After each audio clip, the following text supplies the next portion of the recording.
Yo, what's going on, guys? Mush back at it with another video. Want to give you guys a heads up on a big free title that will be getting its release here in the next couple of months. Was released for a while in an early stage, then it got pulled, and now it's getting its full release here in May. We'll talk all about that, and Helldivers 2 has gotten a pretty major patch, so we'll talk that at the end of this video. So right off the top, Multiverses will be getting its relaunch coming May 28th, 2024. Multiverses is, of course, the free-to-play platform fighter, very Smash-like, from Warner Brothers, featuring a lot of characters from iconic Warner Brothers IPs. Brings the depth of iconic WB stars to life across the nearly endless possibilities of play. I personally am not a big fan of Warner Brothers these days for a wide variety of reasons. We could talk about that ad nauseum in future videos, but in the case of Multiverses, it is a game that people really did enjoy when it initially came out.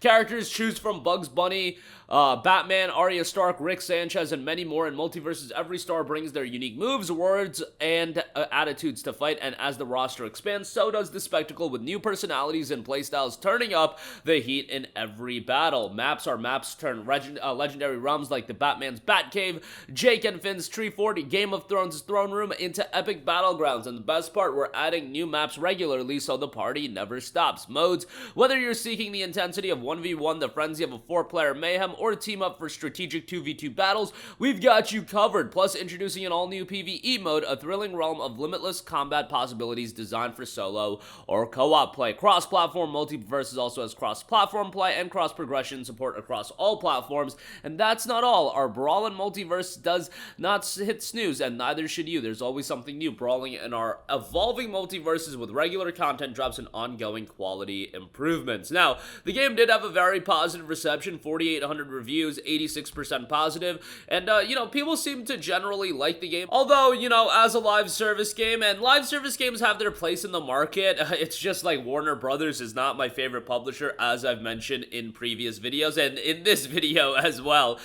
They've just done a lot of questionable things, like pretty much destroyed Rocksteady as a studio, and I get it, Rocksteady, from even the people involved with Rocksteady aren't what they used to be. However, just look at what Suicide Squad ended up being, and I don't even think Suicide Squad is that bad of a game, but again, when you're promoting the game as from the creators of Batman Arkham, that is going to set an expectation level somewhere, and that game falls far from where expectations were. Rocksteady, let's just be frank, is a wash studio, much like BioWare is a wash studio. Now, they're a perceived wash studio. They can put out a banger game, in a couple of years, and people's perception can change. BioWare Dragon Age 4 could come out, and the perception can change. But right now, BioWare, Rocksteady, I would even throw Naughty Dog in there, as much as people would, push back on me on that, but Naughty Dog in the last, 7 years has put out one game, when in that time period, back in the late 2000s, early 2010s, they put out the entire Uncharted trilogy and Last of Us in the span of 6 years, where in the last 7 years, you've got the release of a controversial Last of Us Part 2 and a canceled game. I mean,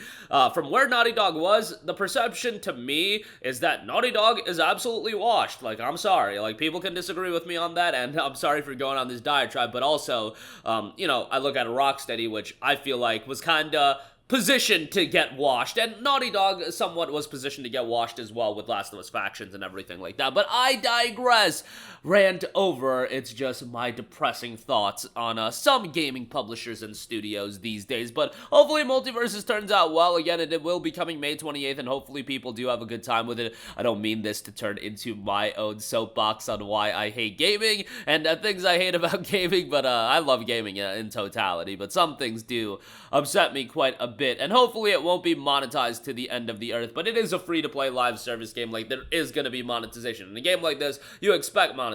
It's when WB shoehorns out Suicide Squad for $70, $110 or $100 for the deluxe edition with fake early access baked into it, and then they want microtransactions on top of that. Yeah, get the hell out of here with that. But nonetheless, another live service game, and one that I am enjoying, at Helldivers 2. From me talking about live service games that I hate into a live service game that I've been really enjoying. Helldivers 2 has been fantastic, and it's a $40 game with microtransactions that aren't that crazy. It didn't have a $100 edition with early access. It did have a $60 edition, don't get me wrong, but the monetization, I think, is very tame, and you can get everything in the game by just playing the game. You can get the super credits by playing the game. If you want to spend money to quicken the process a little bit, you can do that as well, but the game's monetization, I think, is really well done, and I think it creates a game where the essence of Arrowhead Studios was not altered for it to be a live service game. Rocksteady as a studio, their essence was altered for Suicide Squad to be a live service game. That's my issue. When studios' essence and their kind of their charm is altered just so they can chase the live service gravy train. And I get it, that's a decision from a publisher head that wants to make the most money possible, and I get it, it is a business, but Helldivers 2 is a managed live service game. We gotta have Helldivers 2 talks about managed democracy. We also gotta have managed greed, so we can ultimately make the most amount of money possible and not go full-on greed mode where people will just push back anyway. But I digress. We got a new patch ahead of the Cutting Edge War Bond also coming out in just a few short days. Let's talk the patch notes. Patch 1.000.102. Good day, citizens of Super Earth. A new patch to aid you in your efforts is coming in. May Super Earth give you courage. Overview. Today's patch is dealing with spawn rate of heavily armored Terminid enemies, as well as the possible play against them. It also contains some fixes to UI elements and crash fixes. So right off the top, balancing. A lot of changes here, and this is going to directly affect gameplay. Enemies. The amount of heavily armored targets that spawn on higher difficulties, especially for Terminids, have been a big discussion point online and internally. The intent is for groups to bring some form of anti-tank capability, but not to the degree previously needed. To that end, we have reduced the spawn rate of Chargers and Bile Titans on difficulty 7 and up. In addition, we have reduced the risk of spawn spikes of Chargers and Bile Titans. Please note that we have changed the distribution of enemy types, not reduced difficulty. Expect other enemy types to appear in greater numbers instead. Please note that we have changed the distribution of enemy types, not reduced difficulty. Expect other enemy types to appear. We are humbled by the community's ability to find things like Chargers leg meta in our game. However, spending your heavy anti-tank weapons on legs instead of the obvious weak points seems counter to expectation.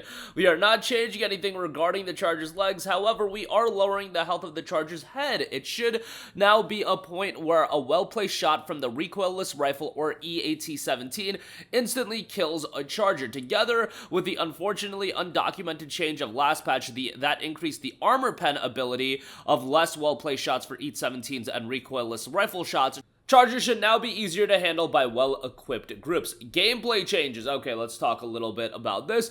Electronic Countermeasures Operation Modifier, which had a chance of giving you a random stratagem instead of the one you input, has been removed in order to be reworked and will be reintroduced in a future iteration. We found that this modifier wasn't communicated clearly enough and overall caused more frustration than excitement with the way it was currently implemented. This change was made in 1.00.1, but it was unintentional omitted from the patch notes.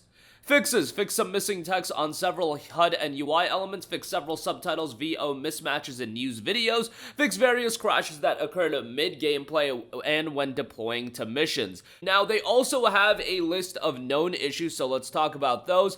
Game crashes when attempting to use a stim while inside an exosuit. Pink artifacts may appear in the sky when setting off large explosions. Automaton dropships seemingly disappear and slides in after being shot down. Shards from arc-based weapons may not count towards kills in post-mission stats. Players cannot unfriend other players, befriend via friend code. I believe I saw that in the last patch notes as well, so it looks like they're still working on that. Cross-platform friend invites might not show up in the friend request tabs. Players may be unable to select loadout or return to the ship when joining a multiplayer game session via PS5 activity card. I believe I saw something related to the PS5 activity card as far as an issue in the previous patch notes as well, so it looks like that is causing some issues. The exosuit can destroy itself with rockets if it fires while turning on. Text chat box's display is obstructed by the cinematic letterboxing during extractions, and some people are unable to accept friend requests. This is mostly an issue cross-platform. But yeah, super excited to see the future of Helldivers 2, and it's gonna have, you know, its peaks and valleys. Like, it's a live service game at the end of the day, and with games like this, you'll peak at a certain number of players. People will exhaust a lot of the content that is available, and then they'll move on to another game. They might return. It's really nothing to be worried about. I know people want to spell the end of Pal World World as well. Let's look at Pal World's player base right now. Like, people want to scream, Pal World's dying, guys! Pal World's dying! I swear, guys, it's dead! 107,000 players in total for Pal World, so yeah, I guess the game is completely dead. Obviously, that's not the case whatsoever. Pal World is gonna be alive and well, and Helldivers 2 is gonna be alive and well. Yeah, it's down to 180k players right now, but it's gonna get consistent content updates, and people will come back, and if they stabilize at 100, 150, 180,000 players, that's a very successful number to be at, guys. I know Pal World has set an unreachable standard for a lot of video games, but it is what it is. That's gonna do it for me. Let me know all of your thoughts in the comments section down below. As always, guys, thanks for watching, and I will catch you guys in the next one. Peace out. Hey, what's going on, guys? Mush here again. Hope you enjoyed the video. As you guys might know, YouTube's notification system is sometimes a little bit wonky, even if you're subscribed to the channel. Maybe you're not abundantly aware that I uploaded a video. To remedy that situation, make sure you hit the bell notification button. This way, whenever I upload a new video, and I try to upload as consistently as possible, you will be notified directly of the upload, and you can watch it as soon as it goes live. I would really appreciate it if you guys hit that button so you can stay up to date with all of the content I'm posting. But as always, guys, thanks for watching, and I'll catch you guys in the next one. Peace out.